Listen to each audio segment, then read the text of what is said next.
저희가 계율을 살펴보도록 하겠습니다. 먼저 잠깐 기도하겠습니다. 하나님 아버지, 주님께서 주신 말씀인 이 출애굽기를 통해서 저희가 영적으로 또 중요한 교훈을 배울 수 있도록 도와주시기 원합니다. 예수님의 이름으로 기도드렸습니다. 아멘. 저희가 계율을 살펴보고 있는데요. 각 장별로 아주 간단하게 내용을 살펴보고 넘어가고 있습니다.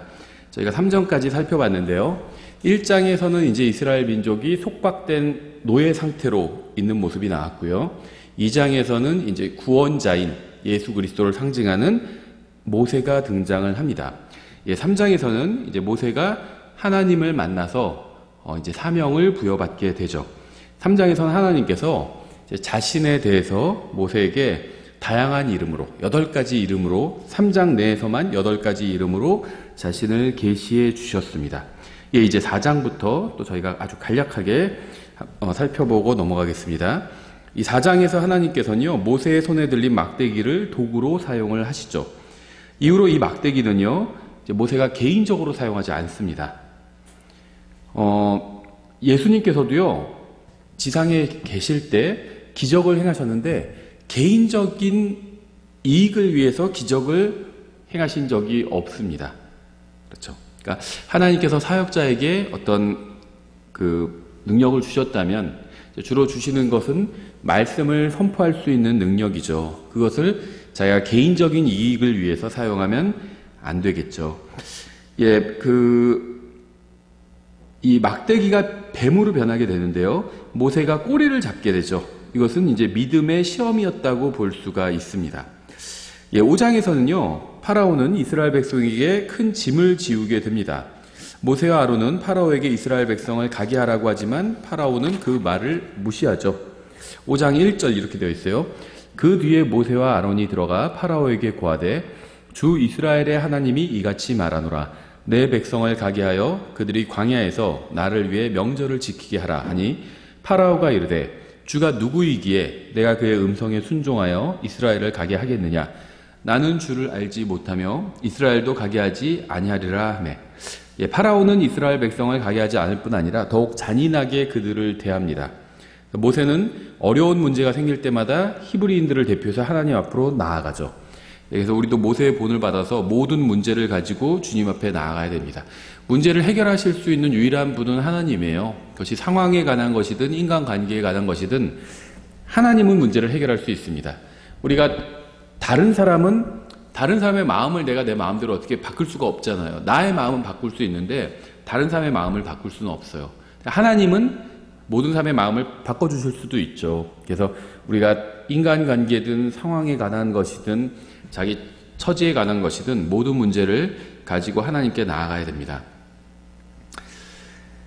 출애굽기는요, 정말 우리가 방금 읽은 것처럼 이 5장 1절부터 2절, 이제 모세가 파라오에게 가서 계속해서 이스라엘 백성을 놓아달라고 이렇게 요구하잖아요. 그래서 미국에서 이제 과거에 노예 제도가 있을 때 노예들에게 성경을 나눠줬는데 요 출애굽기만 딱 오려내고 나눠줬어요.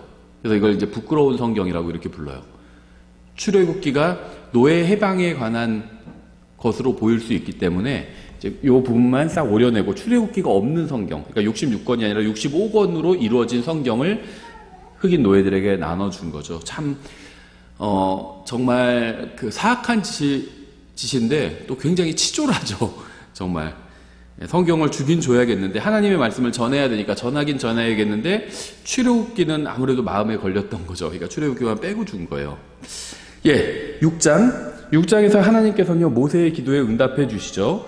하나님께서는 자신이 전능하다는 사실을 보여주시고 이스라엘을 구출하는 것은 아브라함과 이삭과 야곱과 맺은 언약과 관련이 있다는 사실도 알려주십니다.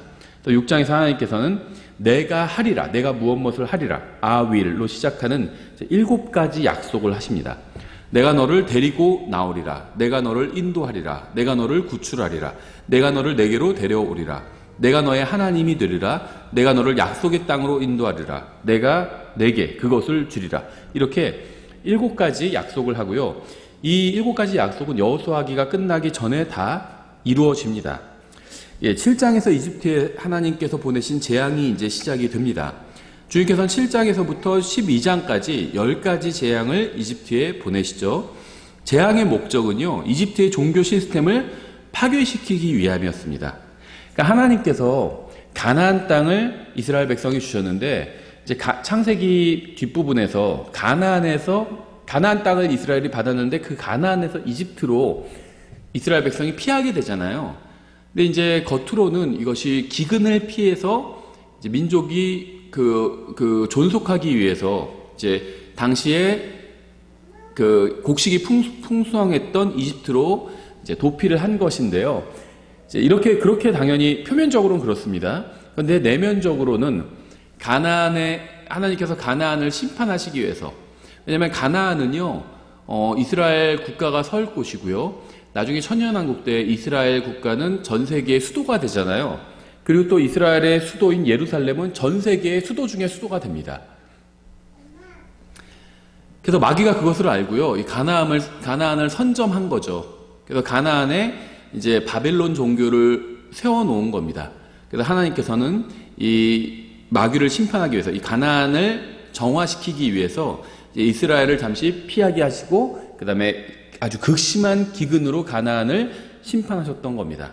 그래서 이스라엘이 이집트로 피했고, 하지만 이집트도 역시 잘못된 종교가 자리 잡고 있었죠. 그래서 하나님께서 이집트인들과 이스라엘 백성을 격리시키기 위해서 이 고센 땅이라는 이집트에서 약간 좀 동떨어진 이런 땅에 거하도록 이렇게 인도해 주셨던 거죠. 이제는 이집트에서 다시 이제 가나안으로 돌아갈 시기가 되자 하나님께서는 이제 재앙이라는 방법을 통해서 이스라엘이 이집트로부터 이제 구출돼서 나올 수 있게 해주신 거죠. 그래서 이제 7장에서부터 12가지 재앙이 나오는데요. 이 재앙의 첫 번째 목적은 그러니까 이집트 종교 시스템을 하나님께서 파괴시키기 위해서 재앙을 보내신 거죠. 이 나일강은 삶의 원천이었기 때문에 어디나 다 이렇게 강이 있는 곳에 도시가 이루어지고요. 이 강이 어떤 삶의 원천이 되죠. 나일강이 삶의 원천이었기 때문에 이집트인들은 이 강을 굉장히 신성시했습니다. 하나님께서는 이 강의 물을 피로 변하게 하심으로 그들의 생명의 원천을 죽음의 원천으로 만드셨죠. 피가 물론 생명을 상징하지만 강이 피로 변했다는 것은 이거는 죽음을 상징하죠. 오히려 그들의 종교는 하나님께서 하시는 일을 막거나 되돌리지 못했죠. 8장에는요, 개구리와 이와 파리의 재앙이 나옵니다. 처음에는 마술사들이 마귀의 능력을 힘입어서 비슷한 결과를 만들어냈어요. 하지만 두 번째 흉내를 끝으로 그들은 더 이상 하나님의 능력을 흉내내지 못했죠. 주님께서는 셋째 재앙에서 방법을 바꾸셨습니다. 아무 경고도 없이 재앙을 내리셨어요. 그래서 이 10가지 재앙 중에요, 369는 경고가 없죠. 나머지는 경고가 있고요. 세 번째 재앙 경고가 없습니다.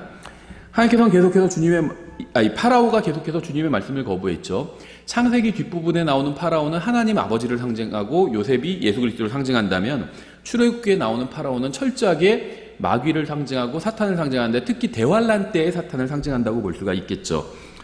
넷째 재앙에서 이스라엘 자손들은 해를 입지 않았습니다. 하나님께서는 계속해서 재앙을 내리시면서 이러한 재앙들이 결코 우연이 아님을 분명하게 보여주신 거죠. 그러니까 이스라엘 플러스 하나님의 말씀을 따른 사람들, 하나님을 두려워하는 사람들, 말씀에 떠는 사람들에겐 재앙을 내리지 않으시고, 말씀을 무시하는 사람들에겐 재앙을 그대로 내리셨습니다. 9장에는요, 이제 가축의 병과 종기와 우박의 재앙이 나오죠. 9장에 나오는 가축의 병은요, 치명적인 것이었습니다. 이집트인들에게 소는 신성한 것이었는데요.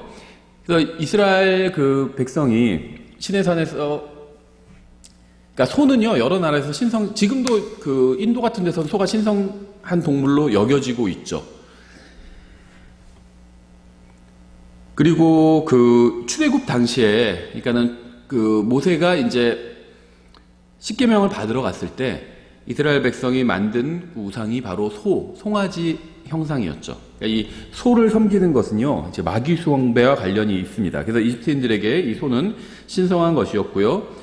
당연히 소를 숭배하고 있었습니다. 그래서 주님께서는 종기의 재앙도 아무 경고 없이 또 내리셨습니다. 우박과 어둠은요, 이집트인들이 숭배하는 이 오시리스 태양신과 또 달의 여신에 내려진 하나님의 심판이었다고 볼 수가 있습니다. 어둠은 태양신에 대한 심판이라고 볼 수가 있겠죠. 또 우박은 달의 신에 대한 심판이라고 또 볼 수가 있습니다. 예, 10장에선 메뚜기와 어둠의 재앙이 내렸죠. 일이 이 정도 이제 진행되자 모세도 하나님의 두려운 심판에 이제 압도되기 시작합니다. 자기 자신도 하나님의 심판을 선포하면서 이제 자기도 거기에 동화가 되고 막 압도되기 시작해요.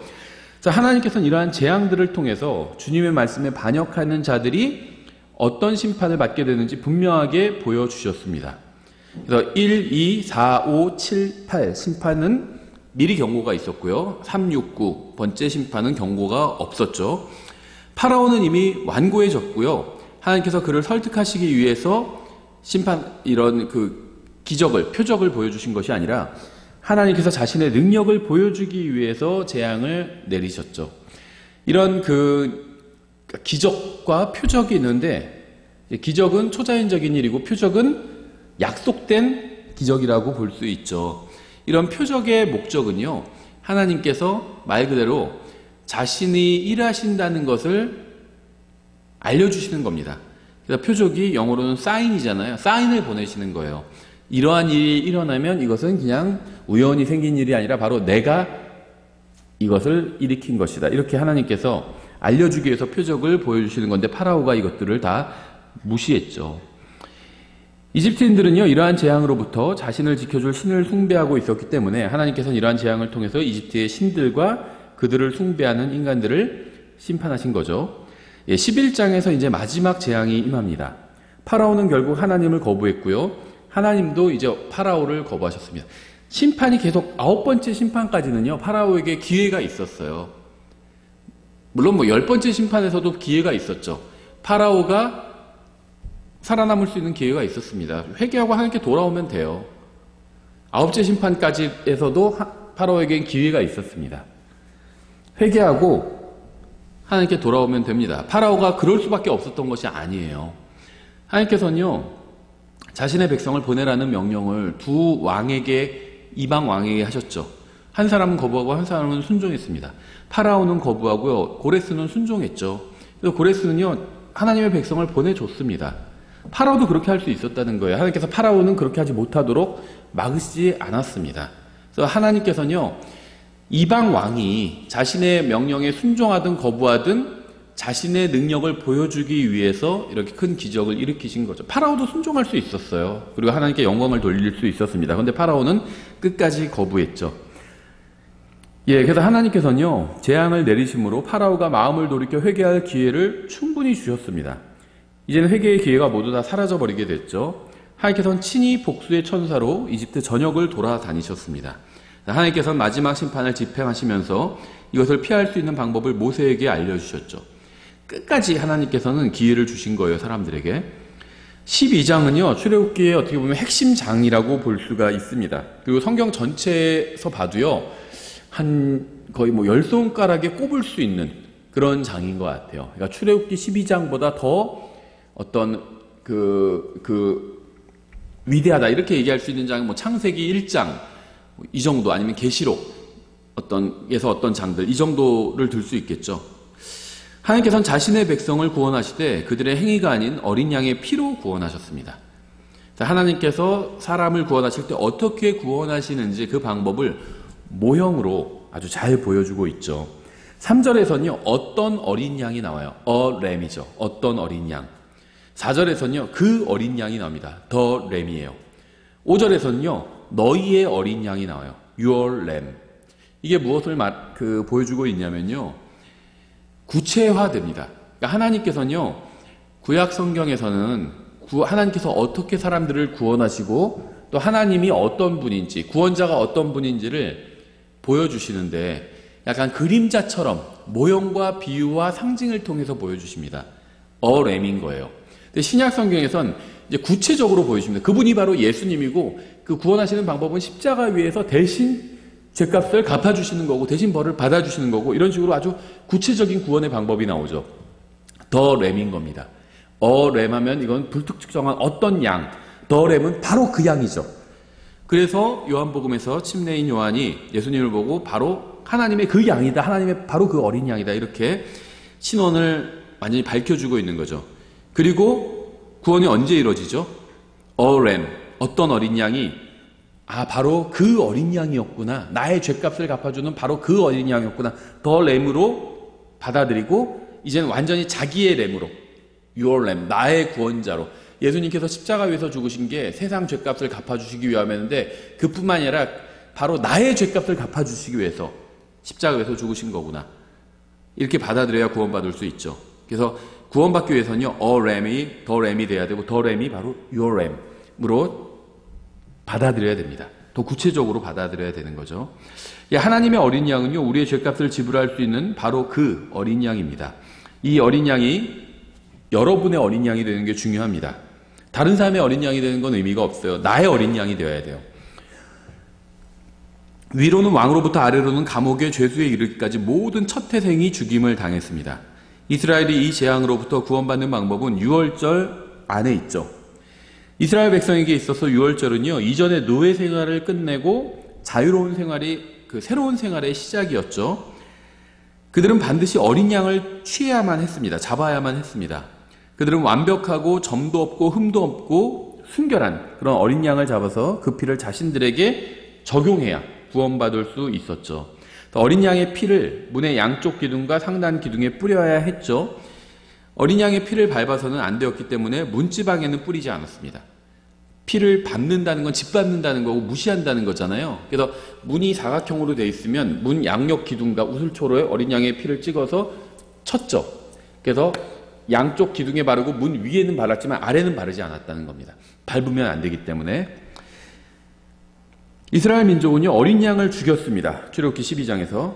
한 집은 어린 양을 한 마리 잡아서 죽여야 했죠. 한 집당 한 마리였어요. 기본적으로. 가족이 너무 작으면은 옆집이랑 합해서 한 마리 잡아도 되지만 기본적으로 그건 예외고요. 기본적으로 한 집당 한 마리였죠. 사도행전 16장 31절 말씀을 생각나게 하죠. 그들이 이르되 주 예수 그리스도를 믿으라. 그리하면 내가 구원을 받고 내 집이 받으리라 하며 이렇게 말씀하고 있죠. 예수 그리스도를 믿으면 개인이 구원을 받고 가족이 믿으면 가족이 구원을 받는 겁니다.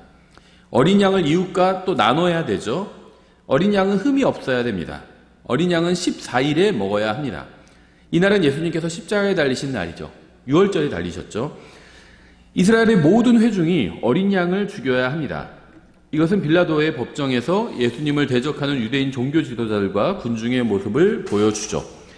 어린 양의 피는 반드시 적용해야 됩니다. 그러니까 그냥 어린 양을 잡고 그것으로 끝나면 안 돼요. 문에 발라야 된다는 거죠. 이게 적용하는 거예요. 문에 바르는 행위가 바로 내가 믿음으로 받아들이는 거나 마찬가지죠. 남은 고기를 불로 태우는 것은요, 십자가 위에서 우리의 죄값을 치르신 예수님의 고통을 보여주는 거죠. 그러니까 이제 예수님이 이 번제가 예수님을 상징하는 것은 아니다. 이렇게 얘기하시는 분도 있는데요. 뭐 일리가 있어요. 그런데 이 어린 양을 불로 태우는 것, 그런 측면에서 본다면 예수님을 상징할 수도 있다고 볼 수도 있겠죠. 이건 뭐 아주 절대적인 해석은 아니에요. 또 어린 양을 먹으면요, 이 세상에서 떠나야 되죠. 이집트에서 떠나야 됩니다. 어린 양의 피를 믿지 않는 사람들은요, 심판을 받게 됩니다.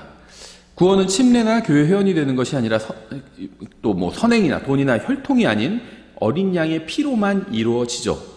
오직 예수 그리스도의 피만이 우리를 구원할 수 있습니다. 우리는 유월절을 기억해야 합니다. 예수님의 포도즙을 마시고 예수님의 빵, 살을 먹으면서 예수님을 기억해야 돼요. 주의 만찬은 이렇게 예수님의 죽음을 상징합니다. 예수님의 유월절 죽음을 상징합니다. 이 유월절 만찬과요, 유월절과 그러니까 주의 만찬이 비교해 볼 만합니다. 제가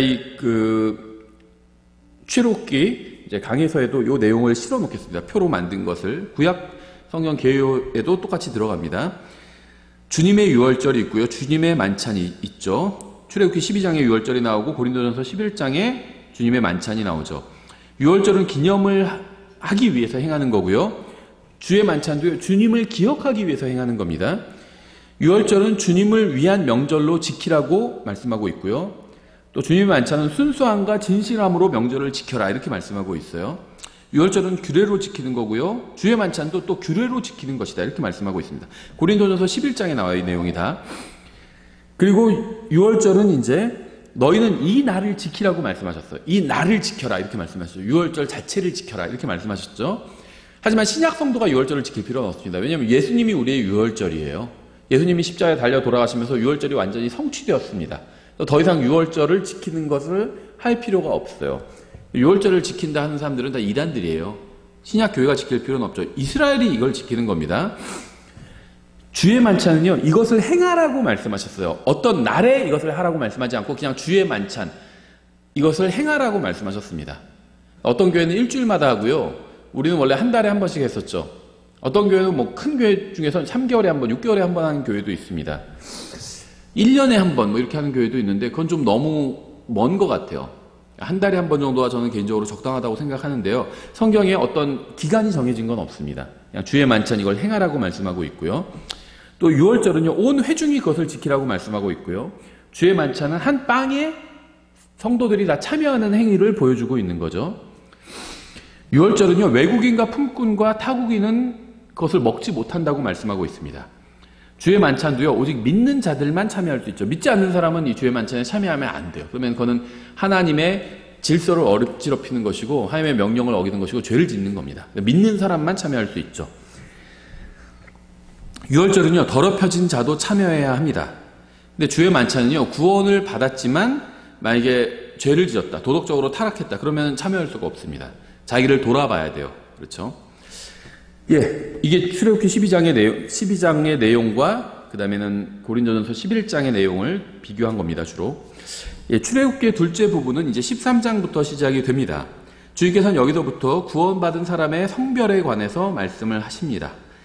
처음 태어난 것은 모두 다 주님을 위해서 따로 구분해야 되죠. 구원받은 사람들은요, 이집트, 그러니까 세상으로부터 영원히 분리되어야 합니다. 이집트의 어둠 가운데 있는 한 빛 가운데 계신 하나님을 경배할 수가 없어요. 이집트 안에 있는 한. 이집트의 종교로부터 완전히 분리해야 합니다. 주님께 경배를 드리기 위해서는 원수가 오지 못한 아주 먼 곳으로 가야 하는 경우도 있습니다. 구름 기둥과 불 기둥을 통해서 주님의 인도를 따라 손으로 만들지 않은 주님의 장막 앞으로 나아가야 되죠. 출애굽기 14장에서는요, 이스라엘이 이제 홍해를 건넙니다. 이스라엘이 홍해를 건너는 이야기는요, 성경의 가장 정말 놀라운 기적 중에 하나라고 볼 수 있죠. 히브리서 11장 29절, 믿음으로 그들은 홍해를 마른 땅을 건너듯 건넜으나 이집트 사람들은 그것을 시도하다가 물에 빠져 죽었고, 이렇게 말씀하고 있어요. 그래서 분명히 성경은 이스라엘 백성이 바다를 건넜다 이렇게 말씀하고 있습니다. 그래서 전에도 말씀드린 것처럼 1차적으로 이게 정말 좋은 주석 성경 중에 좋은 성경이냐 나쁜 성경이냐 구분할 수 있는 기준이 바로 이 홍해를 건너는 지도를 보면 알 수 있다고 말씀드렸죠. 이상한 지도들은요, 아주 간교와 교활하게 딱 이스라엘 백성의 그 출애굽 여정을 홍해를 안 건너게 아주 홍해 시작하는 그 부분, 그래서 바닷가를 그냥 건넌 것처럼 그렇게 그려놓은 그런 지도들도 있어요. 과감한 지도들은요, 그냥 바다 한가운데 쫙 거놨어요. 그러니까 사실 정확히 어디를 어떻게 갔는지는요, 정확히 알 수가 없습니다. 지명이 있지만 사실 정확히 알 수가 없어요. 이게 왜냐하면 오래전의 지명이기 때문에 거의 3000년도 더 된 지명이잖아요. 이게 좀 바뀐 게 있어요. 그래서 정확한 그 루트를 정확히는 알 수는 없습니다. 하지만 분명한 건 바다를 건넜다는 거예요. 그러면 적어도 지도에서 바다를 쫙 건너게 그려야죠. 그걸 교묘하게 육지를 그냥 건넌 것처럼 이렇게 그려놓은 지도들이 있어요. 이거는 그 성경을 편집한 사람들의 믿음을 잘 드러내 보여주는 거죠. 그런 성경은 일단은 저는 이제 의심부터 하고 봅니다. 이 사람들이 달아놓은 주석은 뭔가가 문제가 있구나 이렇게 생각을 합니다. 예, 이집트인들은 이미 충분히 하나님의 기적을 체험했고요. 하나님의 능력을 목격했습니다. 그런데도 무장을 하고 나가서 이스라엘과 그들의 하나님을 대적한다는 것은 인간의 완악함이 정말 어떠한지를 보여주죠. 하나님께서 이집트 사람들을 심판하실 수밖에 없었어요. 이미 지금 10번의 기적을 체험했잖아요. 10번이나 매를 맞았잖아요. 10번 매를 맞았는데 또 대들고 있는 거예요. 하나님께서 완전히 이제 죽여버리신 거죠. 심판하실 수밖에 없었습니다. 완악함의 끝을 보여주고 있었던 거고요. 그들이 얼마나, 이게 이제 이집트인들이 그냥 이교도들이었기 때문에 그래요. 그래서 자신들의 신을 섬기기 위해서 이렇게 극단적인 행동까지 한 거죠. 예, 이스라엘이 홍해를 건넌 일은요, 하나님께서 인도하시면 무엇도 막을 수 없다는 사실을 보여줍니다. 하나님께서 우리를 멸망시키기 위해서 구원하신 것이 아니라 약속의 땅의 영광에 참여하기 위해서 구원을 하셨죠. 그래서 이 홍해를 건너는 모습도요, 우리에게 영적으로는 아주 정말 너무 중요한 교훈을 주죠. 홍해에 들어가라고 했을 때 이스라엘 백성이 어떤 생각을 했을까요? 모세가 이제 홍해에 들어가자고 했을 때, 아, 우리 다 죽겠구나, 죽이려고 하는구나. 그래서 실제 이스라엘 백성이 막 불평을 했죠. 뒤에선 이집트 군대가 쫓아오고 앞에선 바다가 가로막고 있고. 우리도 그럴 때가 있어요. 하나님께서 왜 나에게 길을 열어주시지 않지? 정말 날 버려두신 것인가? 이렇게 생각될 때가 있지만 사실은 홍해를 건너서 약속의 땅으로 인도해 주셨죠.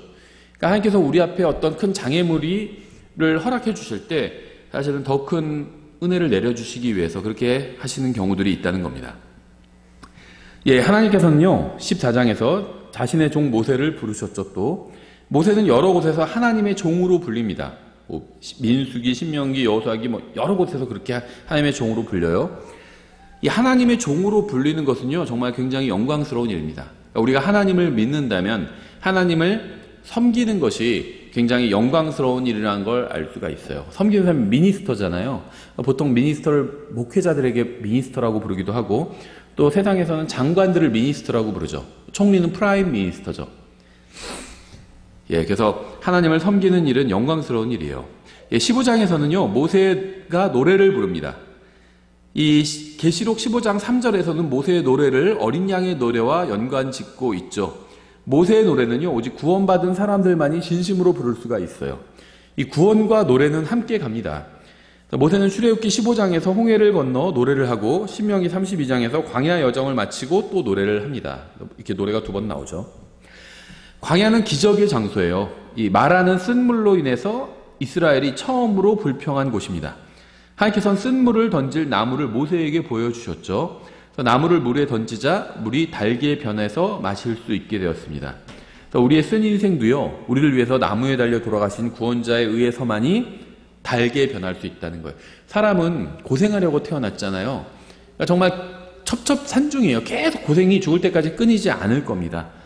인생의 쓴맛을 계속해서 보게 된다는 거예요. 오직 예수님을 구원자로 만날 때만 인생의 진정한 의미를 알고 인생 너머에 있는 영혼까지 제대로 볼 수 있게 되는 거죠. 예, 엘림에는요, 우물 12개가 있었고요, 종려나무 70그루가 있었습니다. 이스라엘 백성은 여기서 영적으로 회복하게 됩니다. 하나님의 법칙은 엘림에 이르기 전에 먼저 마라에 가야 한다는 것이었어요. 그러니까 가나안에 가기 전에 광야를 지나가야 됩니다. 왕관을 받기 전에 먼저 십자가를 져야 합니다. 먼저 나쁜 것을 받고 나중에 좋은 것을 받는 것이 하나님의 법칙이죠. 영광을 받기 전에 먼저 고난을 받아야 합니다. 여러분은 반드시 이러한 하나님의 법칙을 기억해야 합니다. 이것은 창세기에서 시작해서 출애굽기를 지나 계시록까지 쭉 이어져요. 먼저 고난이 있고 그 다음에 상급이 있고 십자가가 있고 그 다음에 영광이 있고, 이게 성경의 진리죠. 15장에는요, 이스라엘 백성이 이제 8번에 걸쳐서 한 불평 중에 첫 번째 불평이 나와요. 3번은 주님께서 참아주셨습니다. 총 이스라엘 백성이 8번을 출애굽 여정에서 8번 불평을 하는데요. 주님께서 3번은 참아주셨고요. 2번은 이제 인도자를 괴롭혔고 3번은 극심한 심판을 받게 됩니다. 우리는 반드시 이 불평에 관해서도 한번 공부해 볼 이 좋은 이 성경 공부 주제예요. 이 불평들. 16장에서요. 굶주린 이스라엘 백성은 만나를 통해서 체험을 받게 됩니다. 이들은 시내 산으로 갔죠. 모세 오경에서는 이제 31번, 구약성경에서 나머지 구약성경에서 4번, 그리고 신약성경에서 4번에 걸쳐서 시내산을 언급하고 있습니다. 이스라엘 백성은요, 엘림에서 이 신광야로 이동을 합니다. 신광야라는 말의 명칭이 좀 흥미롭죠. 이건 영어로만 적용되는 얘기인데, 신광야가 영어로 그냥 SIN입니다. 그러니까 sin이죠, sin. 이스라엘 백성은 영적인 것보다 물질적인 것들을 추구했죠. 하나님께서는 이들에게 빵과 고기를 주셨습니다. 만나만 주신 게 아니에요. 다른 것들도 많이 주셨습니다. 거기다가 만나를 주신 거죠. 만나만 주신 게 아닙니다. 고기도 주셨어요.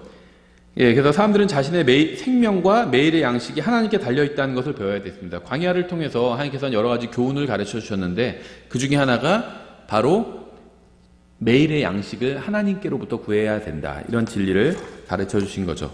예, 만나는 5일 동안 하루치를 모아야 됐고요. 이제 6일째는 2배를 모아야 했습니다. 이스라엘 백성이 광야 여정 동안 만나로 연명했던 것처럼 우리는 생명의 빵인 하나님의 말씀으로 살아가야 합니다. 근데 이제 이것을 적용해가지고 예를 들면 자영업 하시는 분들 중에 5일 동안 이제 하루치를 벌고 토요일에는 이틀치를 벌고, 왜냐하면 일요일에는 문 닫아야 되니까 이렇게 생각하시는 분들이 있는데요.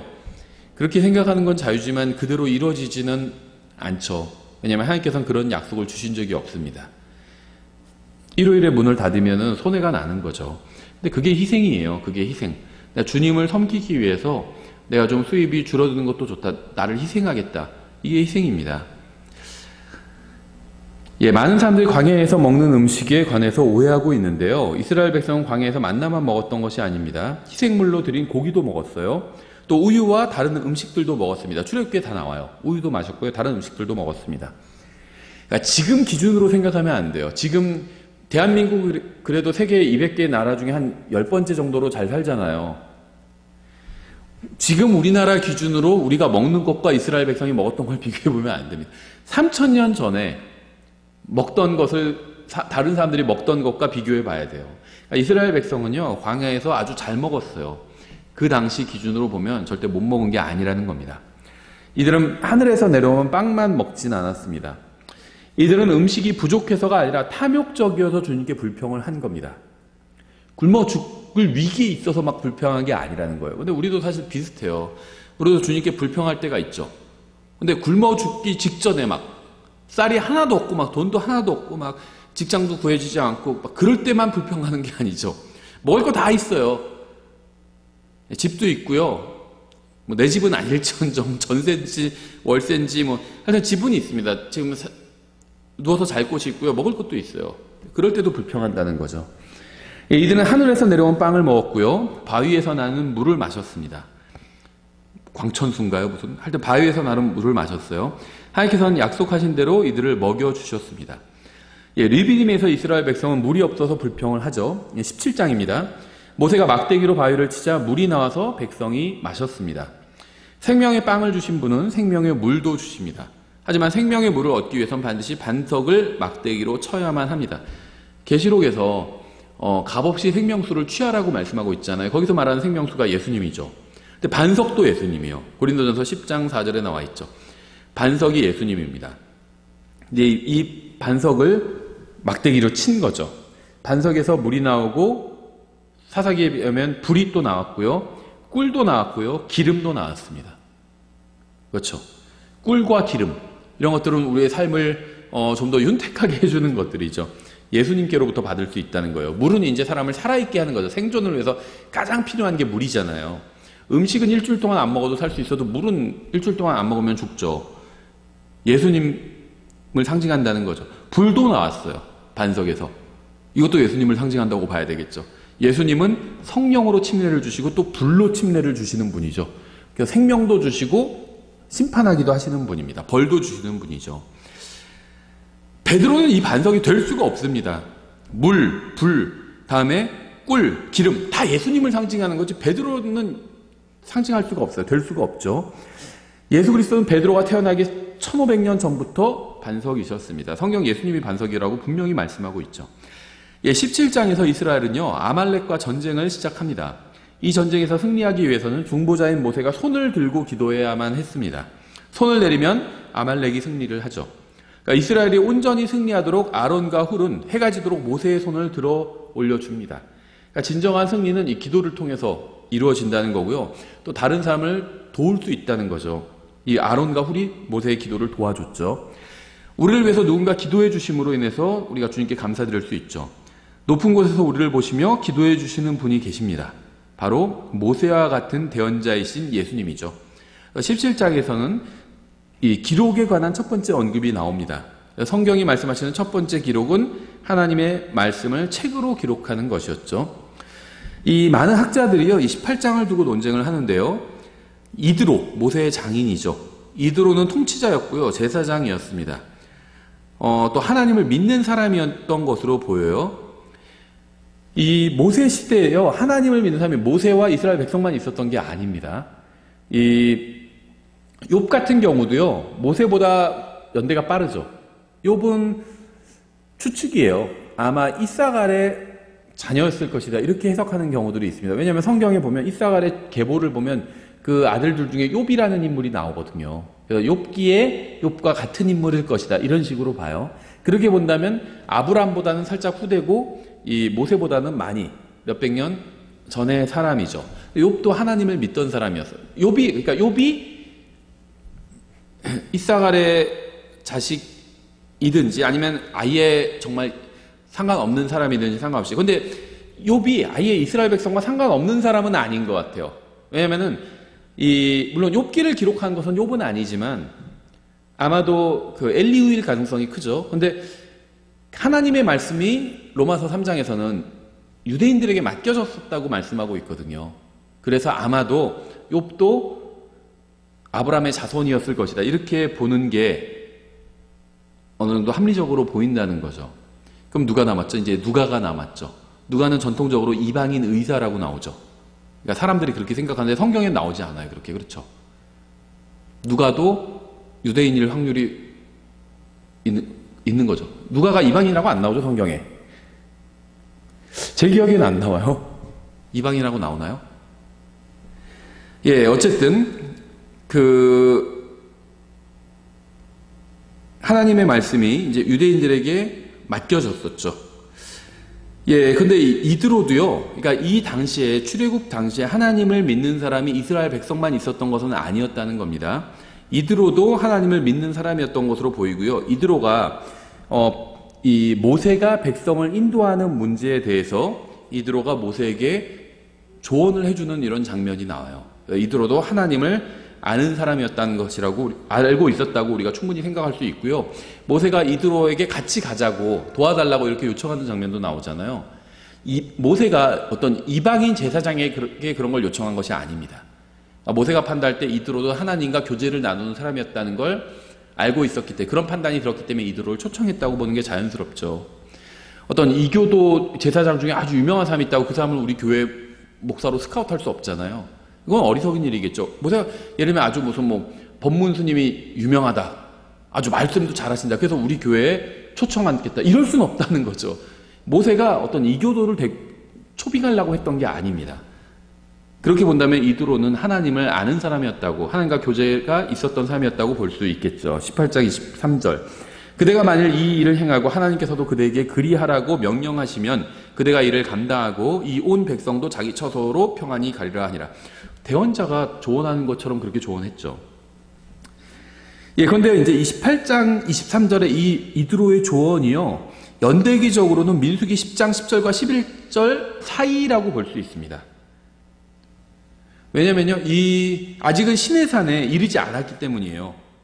그러니까 백성이 불평한다는 것이 이드로의 귀에도 들어가서 그가 모세에게 이러한 제안을 한 것으로 보이죠. 그래서 신명기 1장 6절부터 15절의 연대기적 순서에 따르면 이스라엘 백성이 시내산을 떠날 준비가 되었을 때 모세는 그들로 인한 마음의 짐으로 불평을 했습니다. 그런데 이드로는 백성이 시내산을 떠날 때까지 그들과 함께 있다가 나중에 떠나게 되죠. 그래서 이 성경이요, 연대기 순으로 기록된 것은 아니에요. 살짝 좀 연대가 앞뒤가 바뀌는 경우들도 있다는 겁니다. 예, 시내산을 떠나고 나서 모세의 아내에 대한 불평이 나오죠. 민수기 12장에 의하면 이것은 이드로가 집으로 떠난 후의 일입니다. 따라서 이드로의 방문은 하나님께서 이미 율법을 주신 후라고 볼 수가 있어요. 그러니까 출애굽기가 다 연대기적으로 쭉 기록된 것은 아니라는 겁니다. 중요한 사건, 어떤 중요한 사건에 따라서 기록됐다, 이렇게 볼 수 있어요. 기본적으로는 연대기지만 100% 연대기적으로 시간 순으로 기록된 것은 아니고요. 시간 순을 따라가긴 하지만 중요한 사건이 있으면 그걸 먼저 기록하기도 한다는 겁니다. 예, 19장에서 하나님께서 율법을 주시고 이스라엘 백성은 그 율법을 받아들입니다. 이스라엘 백성은 이집트를 떠난 후 석 달 만에 시내산에 이르렀죠. 하나님께서는 이스라엘을 구원하기 위해서 율법을 주지 않으셨습니다. 그들은 이미 어린 양의 피로 구원을 받았어요. 그러니까 율법은요, 구원과 관련이 없어요. 믿음 플러스 행위다, 믿음 플러스 율법의 행위로 구원받는다, 이렇게 가르치는 분들도 있는데요, 그렇지 않다는 겁니다. 이스라엘은요, 이미 구원받았어요.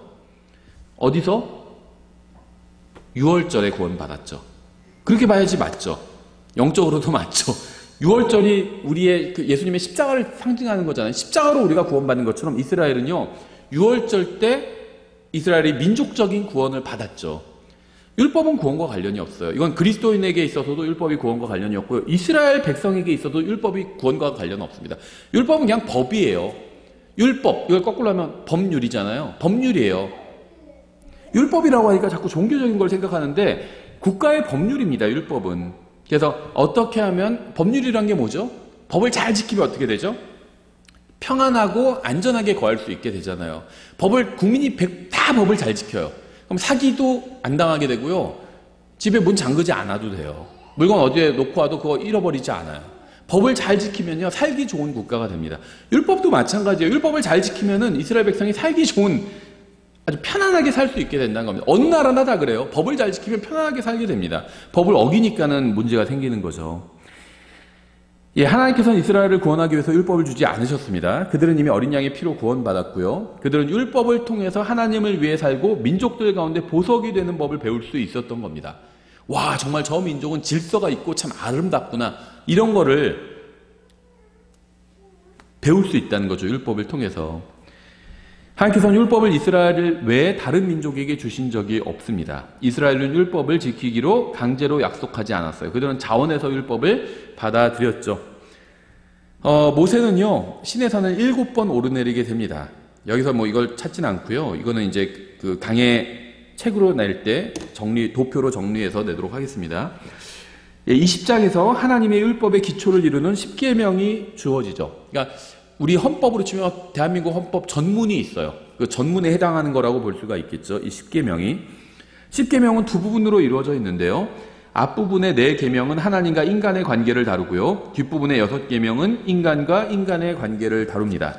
인간은 먼저 하나님 앞에 바로 서야 합니다. 그래서 하나님과의 계명이 먼저 나온 거죠. 모든 관계는요, 하나님과의 관계에서부터 출발을 합니다. 두 사람이 있다면 두 사람의 그리스도인이 서로 관계가 좋지 않아요. 그럼 확률이요, 두 사람 다 하나님과 관계가 좋지 않던지, 첫 번째는. 두 번째는 한 사람은 하나님과 관계가 좋은데 한 사람이 하나님과 관계가 안 좋던지, 그러면 이제 둘이 사이가 안 좋아요. 그런 경우를 볼 수가 있겠죠. 둘 다 하나님과 관계가 좋은 사람 둘은요, 사람끼리 관계가 좋아요.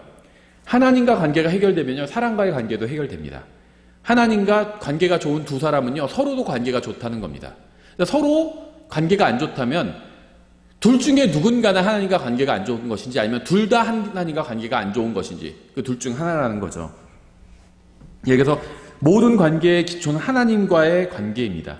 하나님과의 관계가 해결돼야 돼요. 그 다음에 이제 사람들과의 관계가 해결될 수가 있는 거죠. 율법은 세 부분으로 나뉘는데요. 이 계명이 있고요. 20장에 나오는 10계명이 있죠. 그 다음에 판단들이라고 불리는 사회법이 있어요. 사회법은 판단이라고 불립니다. 이거는 21장부터 23장에 나오고요. 그 다음에는요, 이 종교적인 그 예식인 규례들이 있습니다.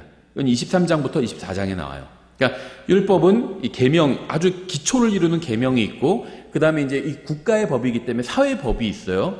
민법, 형법, 뭐 행정법 이런 걸 다 합해 놓은 거라고 볼 수가 있죠. 이런 사회법, 이걸 판단이라고 불러요. 그 다음에는 이 종교적인 예식인 규례들이 있습니다. 그러니까 결국 판단, 규례, 이게 기본적으로 하나님의 말씀을 가리키는 건데요. 그 말씀의 성격에 따라서 어떤 때는 시편 119편에서 판단이라고 부르기도 하고, 어떤 때는 규례들이라고 부르기도 하는 거죠. 예, 신약과 구약 모두 어느 누구도 율법을 지킬 수 없다고 분명하게 말씀하고 있어요. 율법은요, 하나님의 기준을 보여주고요, 그 기준에 내가 얼마나 모자른지를 보여주는 거지, 이걸 다 지키면 그러면은 널 구원해 주겠다, 이런 것이 아니라는 거죠. 우리나라 법도 율법이 법률이라고 말씀드렸잖아요. 우리나라 법도 마찬가지예요. 우리나라 법 다 지킨다고 해서 뭐 구원받나요? 아니면 뭐 칭찬 듣나요? 그건 아니죠. 법을 다 지킨다고 해서 법은요, 성격이 다 지키면 칭찬하기 위해서 주어진 게 아니에요. 법은 지키지 않으면 벌을 주기 위해서 주어진 겁니다. 지킨다고 해서 칭찬하지 않아요. 제가 도로교통 예를 들면 뭐 법 다 지키고 형법을 다 지킨다고 해서 제가 칭찬받나요? 다른 사람 죽이지 말라고, 도둑질하지 말라고 형법에 다 그렇게 돼 있잖아요. 그럼 제가 도둑질 안 하고 죽이지 안 하고 그렇다고 칭찬받나요? 칭찬 안 받아요. 법은 다 지킨다고 칭찬받는 게 아니에요.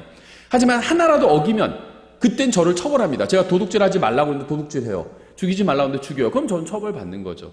법의 성격을 잘 생각해야 돼. 법의 성격을 모르니까 자꾸 율법을 잘 지키면 구원받을 수 있지 않나, 이 생각을 하는 건데, 법은 그런 게 아니라는 거죠. 다 지킨다고 구원해 주는 게 아니에요. 하지만 지키지 않으면 처벌하는 겁니다. 법은 처벌을 위해서 있는 거죠.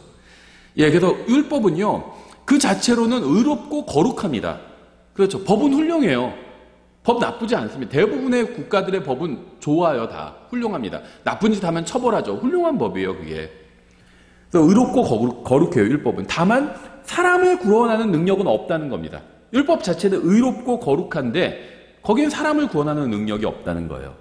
율법은 인간이 하나님 앞에서 과거의 죄인이었고, 현재도 죄인이라는 사실을 보여주기 위해서 주어진 거죠. 하나님의 기준이 어떻다는 걸, 하나님의 의롭고 거룩한 기준이 이렇다는 걸, 그걸 율법이 보여준 겁니다.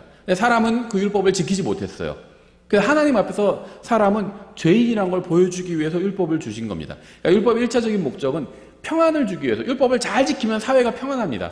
그걸 위해서 주셨는데 사람은 그거를 지키지 못했잖아요. 그러니까 사람이 스스로 평안을 깬 거예요. 그러니까 사람이 스스로 자기의 평안을 깨고 죄를 지었다는 걸 보여주기 위해서 율법을 주신 것이지, 구원해주기 위해서 주신 것은 아니라는 겁니다. 그거는 법의 성격을 모르는 거예요. 예. 아무래도 이 개요 부분을요, 셋으로 나눠서 해야 되겠네요. 21장부터, 이제 많이 남진 않았습니다. 21장부터는 다음 시간에 이어서 살펴보도록 하겠습니다. 예, 오늘 여기까지 보겠습니다.